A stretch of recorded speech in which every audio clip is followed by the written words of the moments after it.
Hey, it's another Feel Good Moments with Joe and B93.3. It's called Feel Good Moments because it's fueled by Citgo. And we're in a car.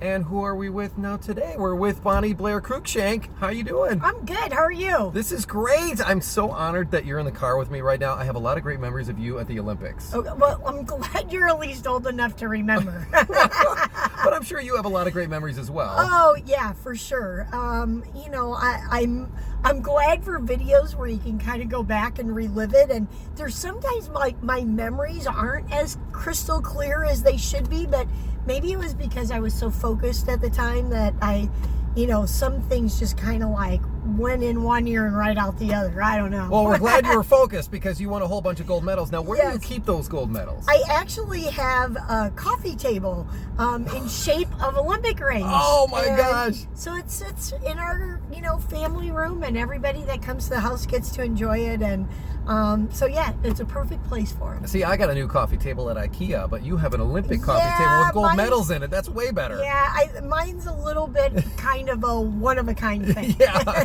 a little bit, but you probably get a lot of people around the Milwaukee area, because you live in the Milwaukee area now. Yeah. You get a lot of people sharing memories as, you're at the grocery store, or people coming up to you in person. Does that happen? Yeah, it's funny. My voice is probably more recognizable than I actually am. Yeah. But that's because, we had the hood on, I wore the glasses, right. You really didn't get to, and a lot, they were like, well, I thought you'd be bigger than this, Yeah. And I think, on TV, you expect someone to be larger than life, and I'm like, no, I'm about 5'5" barely, that's about all you get. Now, when we were watching you in the Olympics, though, we were nervous. How did you feel right before you took the ice? Yeah, if you weren't nervous, thered probably be something wrong, right?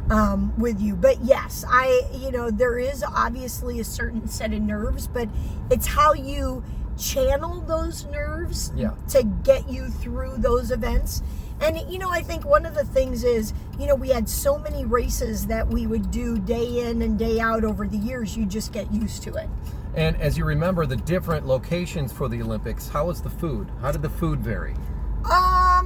For the most part, okay. Like, when people ask me what was my favorite Olympics, I have to say what my least favorite Olympics was, and that was Albertville, France, and that was due to the food. Really? I thought French people had good food. Yeah, I know, but not at the Olympic Village. No. It wasn't very good there. So I like during those games, I knew that if I won a medal of any kind, I'd get invited to like a sponsor dinner and get a good meal. So that was kind of some of my incentive to go fast, so I'd get a good meal. Yeah, right, yeah. McDonald's is great, but come on, we need a steak dinner once in a while, right? Exactly. So you're wearing purple right now because we are getting ready for, and you might be watching this after the walk takes place, but the Walk to End Alzheimer's is every year. It's usually the second week of September, and it's one of the biggest ones in America.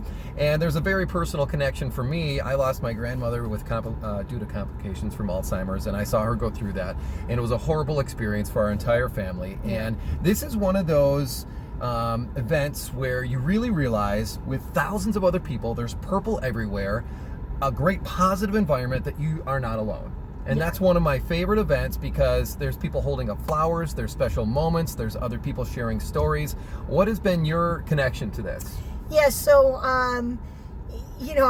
I've definitely learned over the years that almost everyone you come in contact with has some sort of connection to Alzheimer's, whether it was an aunt, it was a grandma.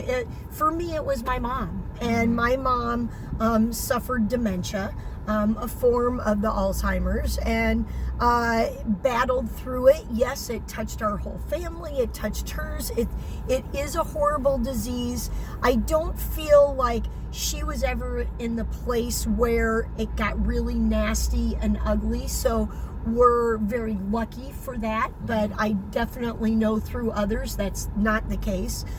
Even my good buddy Dan Jansen here from Wisconsin, his dad suffered from it. So it's something that really connects a lot of people. And like you said, some of the ones here in the Milwaukee area are some of the largest walks in the nation, and it's a great way to I think, like you said, kind of have that connection, give a place for people to come and gather and realize you're not alone, because this definitely is a disease that affects everybody. And you might be a caregiver, you might just be a relative of somebody that has that, but it is something that touches a lot of people. And the whole idea, I guess for the most part, is we hope at some point to find a cure. Yes. And like you said, there's all these different flowers that they have that represent whether you're a supporter, whether you have the disease yourself,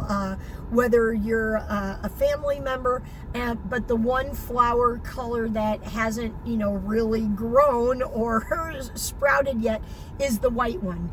And the white one is, okay, I'm going to survive this. And that's that goal, is to get that white flower in that flower garden that they have at all these different walks and get that going. And I think that was a new one that they introduced last year. One of them was, and it was a very special moment when everybody holds up the different flowers. Yeah.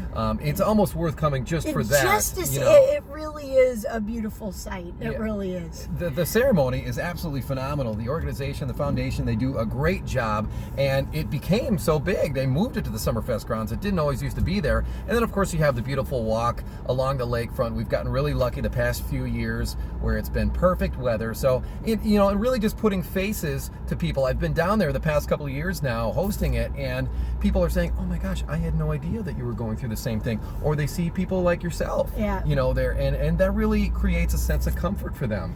Yeah, and I think, that they've grown to realize with the Alzheimer's Association to begin with that, there's a lot of things out there that can help you. And, sometimes it's just, you just have to ask. You have to, if you go to the Alzheimer's Association website and learn more and know that there's support out there for you depending on where you are and what level, that's another thing that the organization has been very good with. Yeah, I just had a friend who lost a father this past summer, and they went to the Alzheimer's Foundation, the ALZ.org, and they set them up with all kinds of resources. They told them what to expect coming up, so they kind of got a heads up, and they said they were absolutely wonderful to them. So to be a part of the walk, it's not just the walk, it's all about supporting the support system for people. And just learning more about it, and what, like you said, what are the resources out there that can help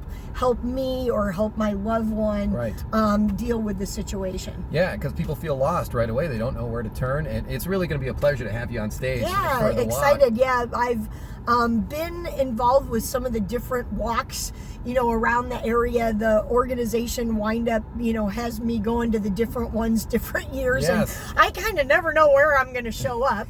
And, another thing that we've done is, because I think I've been part of the walks now, I think close to like 15 years or something like that. It's been a long time. And one of the things that the organization came up with is a Blair's Cares Award. Oh. So really to honor my mom and her memory. And what we do is we try to find somebody from the different walks, and every year it's somebody different where, they've kind of gone over, above and beyond the level of volunteerism, and we want to honor them for the hard work that they've done, that they've given to this organization, that they've probably made a lot of people's lives different because of them. So each year we always do something different, and we surprise them. They never know that it's coming. It's a surprise. So it's a surprise. So you never know. If one of the times I'm on the stage, it might be something where you might get called up and you could get honored. Sometimes it doesn't even work out at the walk, and we have to go to the celebration dinner after the walk and do it there. So we do have to get creative, but it's really about trying to recognize somebody that really has gone above and beyond, and it's nice to know that my mom kind of is a tagline for that, and the reasoning behind this award that was created probably about 8 or 9 years ago. That's great that it's a surprise, because some people they just don't want the recognition. Yeah, and exactly. So and that's probably the ones that are really doing all they do. They don't want to. They just want to do what they want to do. Exactly, right? exactly. So you're doing things with a lot of other organizations. I think I was reading that you've been kind of doing some motivational speaking as well. So yeah, have done that. Golly, I think it really probably started after the '92 games, and it for me it's very cyclical with around the Olympics to when I'm doing different things. But whether it's the corporate world, and sometimes even going down and talking with school kids or whatever, it's been something I didn't expect that I would get into because of skating. I never, I remember so clearly back when I was in 6th grade and was, I think, no, 4th grade it was, and we had a Christmas musical, and it was a tri-solo. There were supposed to be 3 of us, and 2 of the other kids got chicken pox, and what was to be 3 people up on stage turned out to 1. And I got up there, and that was you? And my music teacher started playing the music, and not one thing came out of my mouth. Oh my gosh. And I see her mouthing the words, and oh my God, I couldn't get anything out of my mouth. And then, some of the kids in the class, you ruined the whole thing for our class. And oh my God, after that, I'm like, if we had something up on stage, I'm like, I'm going to work the curtain. I'll draw the curtain. I'm good, I kind of wonder how those people felt, those other kids, seeing you win the gold medal. Well, yeah, if they remember that, right. I remember she was the girl that couldn't sing on stage. She ruined the whole thing, right?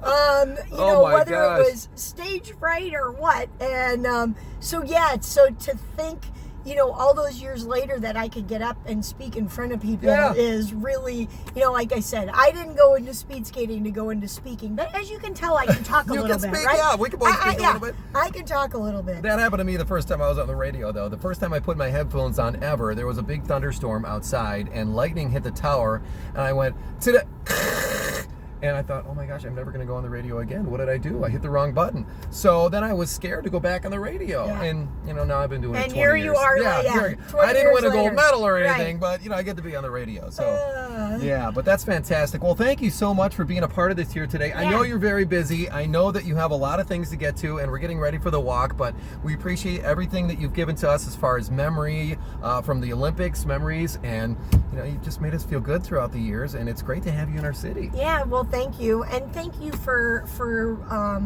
you being the MC of the event. Oh, I love it every year. And coming year after year, and like I said, it's always everybody that comes together makes that wheel spin in a perfect circle, right? Yes. So if we don't have people like you and all those that are involved in the Alzheimer's organization and all those volunteers, it wouldn't work. So we all make it happen, and so I thank you very much. Bonnie Blair Cruikshank, everybody. Okay. All right. We'll Feel Good Moments with Joe, powered by Citgo, fueled by Citgo with B93.3.